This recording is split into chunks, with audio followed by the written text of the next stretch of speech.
Good morning, everybody. Well, it's morning when I'm recording this. This video it's supposed to be my true crime recap for the week, but I'm only going to focus on something that actually happened very close to where I live. So, obviously, all over the world has known about the shooting that happened in Lewiston, Maine. I live in New England. I have family that live or lived in Lewiston, in Lisbon Falls, and in Lisbon. So this is very close to home for me. The place in which this happened, a relative of mine knows somebody that works there. So it's very, very close to home.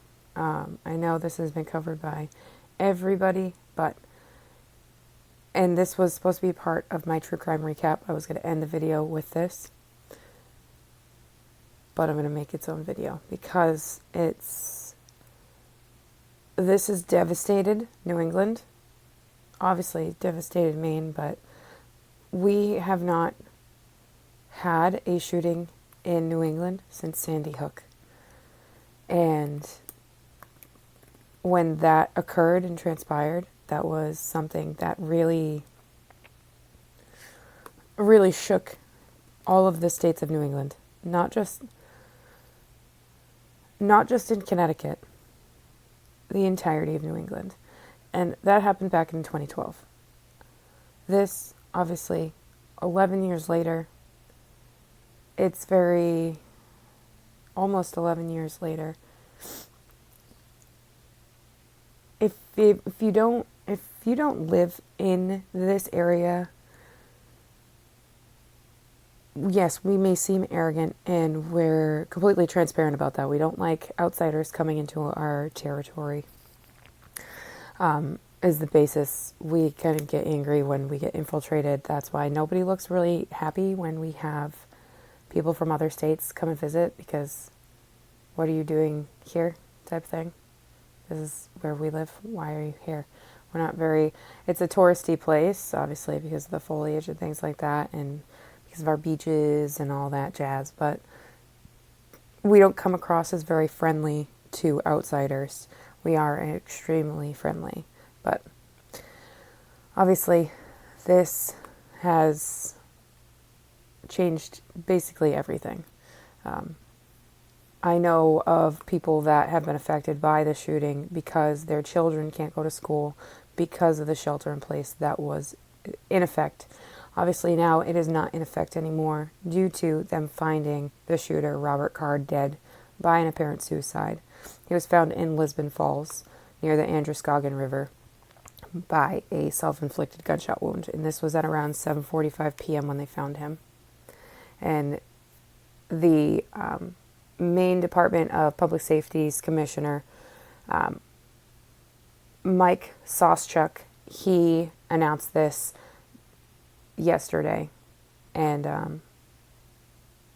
I'm trying to not say the word very often, but it's very hard for me because I'm still trying to wrap my brain around it, and my brain keeps seeing his mugshot, and it reminds me of one of my cousins.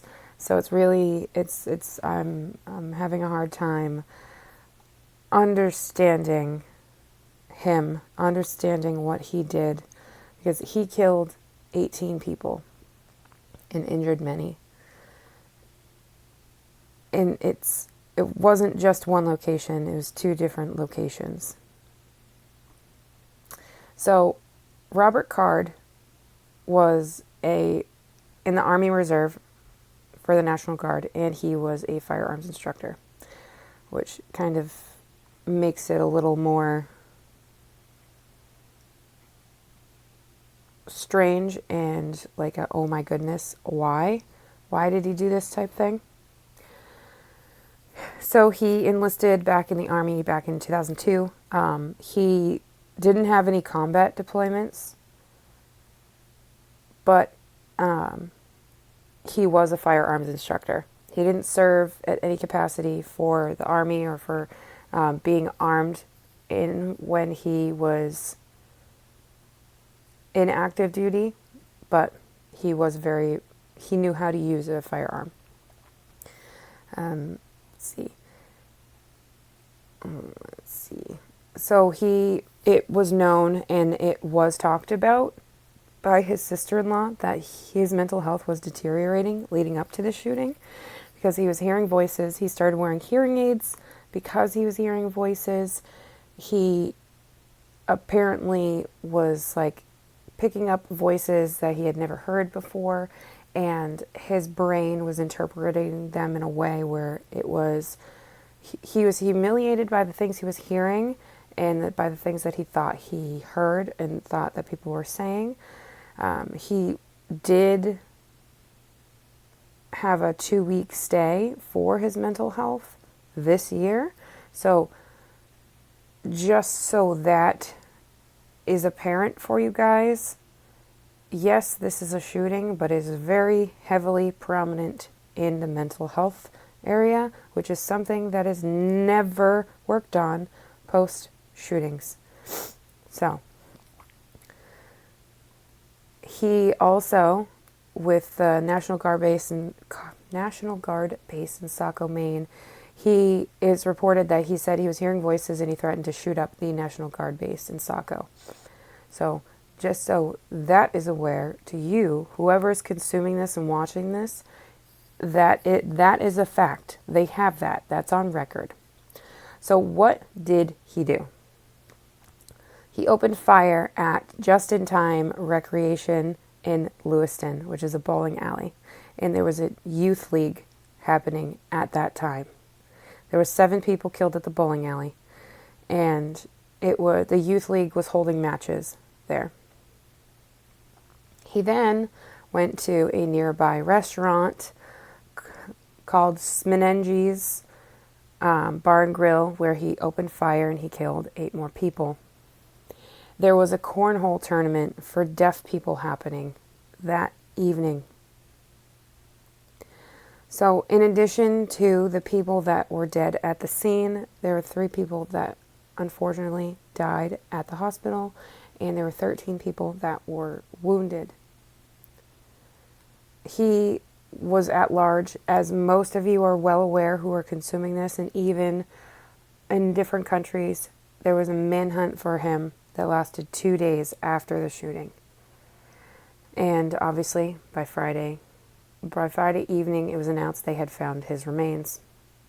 It doesn't say exactly where on the Androscoggin River he was found, but that he was found in Lisbon Falls, Maine, which Lisbon Falls is not far from Lewiston.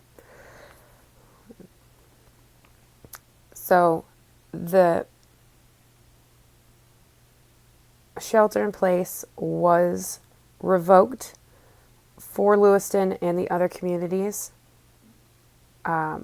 just prior to finding him dead. So the biggest thing with this case is they possibly knew he was going to be found dead. And this is because he had a suicide note that he left for his son. Literally left for his son. That was found. And it was, and obviously it's an option. They're either going to find him dead or alive. That happens with most of these shootings. They find him alive and they arrest him, and then obviously they go through with legal proceedings, or they're found dead. It's not a win-win every time. Obviously, there is no justice for any of these families that are affected. There is no justice to bring him in and for him to, yes, he would get help for his mental health in prison, but for him to remain in prison for the rest of his life. What we can do is learn from this and turn a negative into a positive. Which, if you aren't local, you won't know how nice the people in Lewiston and the surrounding areas were to every first responder, every person from the media. if there was anybody during the shelter in place, if there were people in the media or first responders and media personnel were offered places to stay, and people that live in this area, if they saw them, they literally would ask them if they needed a place to stay for the evening. Fed them, literally fed them, bathed them, and gave them a place to stay, which is not something that you will ever hear anywhere do except for New England. Yes, we may be rude and we may be arrogant, we may be assholes, but we are very nice when it comes to people and helping people, which is what happened. Sorry for my little rant. So, prior to finding him dead, they went to his home, and they also found his car. He had a white Subaru in Lisbon, which is just a few miles southeast of Lewiston. They found a gun in his car, and they tested and traced the gun to see if it was involved in the shooting. I don't believe that firearm was, but after finding the car, this is when the manhunt for him went underway, because he was considered armed and dangerous, hence why I don't think that gun was involved. So he actually lived in Bowdoin. Bowdoin is not far from Lewiston, and if you've been following this on the news, there was actually a clip that was taken and put on the news and shown where it's literally the Maine State FBI plus the sheriff and the state police are literally saying it's the FBI opened the door several times to his home. It's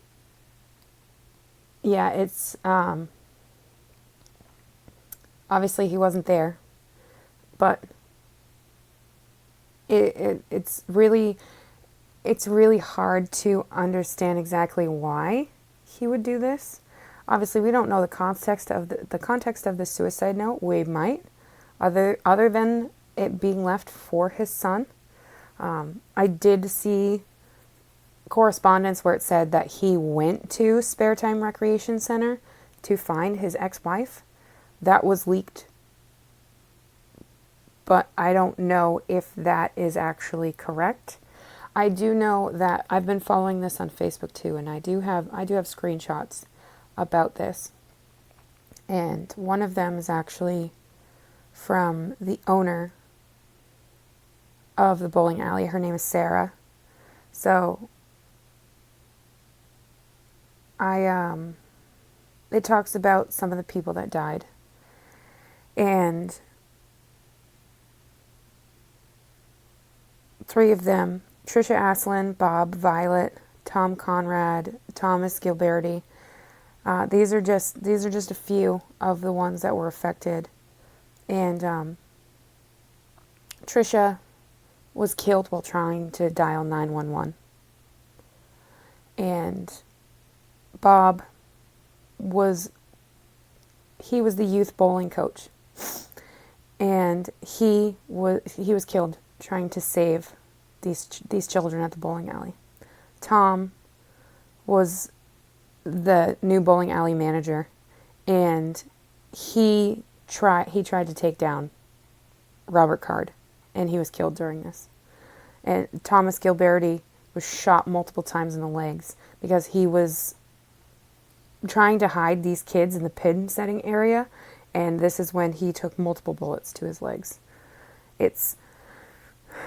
I saw that on Facebook, and I have many different things that I have saved on here, like a picture of his car and the news bulletins. Because I'm from this area, it makes it easier for me to see this, because it will pop up more frequent on Facebook and other social media venues because of how close to home it is. I do have a full list of the people that were affected by it, and I sure shit am going to read every single victim's name and their age. So the youngest was 14 that passed away. So we have Ronald Morin, who's 55, Peyton Brewer Ross, who's 40, Joshua A. Seal, who's 36, Brian McFarlane, who's 41, Joseph Walker is 57, Arthur Strout, who's 42, Max Hathaway is 35, Stephen Vizella, who's 34, Thomas Conrad, 34, Michael Delaris is 51, Jason Walker, 51, Trisha Aslin, 53, William Young, 44, Aaron Young, who was William Young's son, is 14, Robert Violet, 76, Lucille Violet, 73, William Frank Brackett, 48, Keith McNair, 64. Those are just the ones that are confirmed dead out of all the ones that were hit. I also saw a correspondence that had a 6-year-old, and she got shot in the leg. And I was talking to my sister about this yesterday. This 6-year-old looked like she wanted to throttle the person that was asking her this question, because she was so angry that she had a bullet in her leg. She was just there to go bowling. Now she can't enjoy something that she used to because of being reminded of this shooting, which is really sad, because my husband bowls, and he could have gone pro, and he's fantastic. And not to personalize this or anything, but as soon as we found out about this, and was talking to my sister about this yesterday, the first people that pop into your head when you hear something about this is loved ones you know that bowl or that are in an area like this that have small children with them. And I have small children. My husband bowls, and they watch him bowl, and it's very sad. It's very hard for outsiders looking in that don't have a semi-personal connection to different correspondence when it comes to cases like this. So this video, like I mentioned, is a standalone. I will talk briefly or touch briefly about this in my full true crime recap that will probably go up tomorrow instead of today. Today you're seeing this on Saturday. This is not going to be an edited video. Half the time I don't like to edit these videos because I want you to see full form. Yes, I may have gaps of not speaking, or may say things wrong, which is fine because I'm human. I'm human just like the rest of these people. It's fine to show an unedited video, to see how I mess up on words. It's completely fine. And I'm not going to sugarcoat it in a way of I'm perfect and you're seeing me talk about true crime here on this channel. No, I am not perfect whatsoever. I am currently experiencing dysarthria. If you don't know what that is, look it up. But basically it's slurred speech, and I am biting my tongue talking because I could have possibly had a stroke. So that, my friends, is what I have for you for the Lewiston, Maine shooting that was transpired, and Robert Card is our assailant. Obviously he is deceased, so once I see more in this, when I see more that comes out about this, I'll probably add it to my true crime recap for you guys, because yes, there's a lot of context when it comes to cases like this.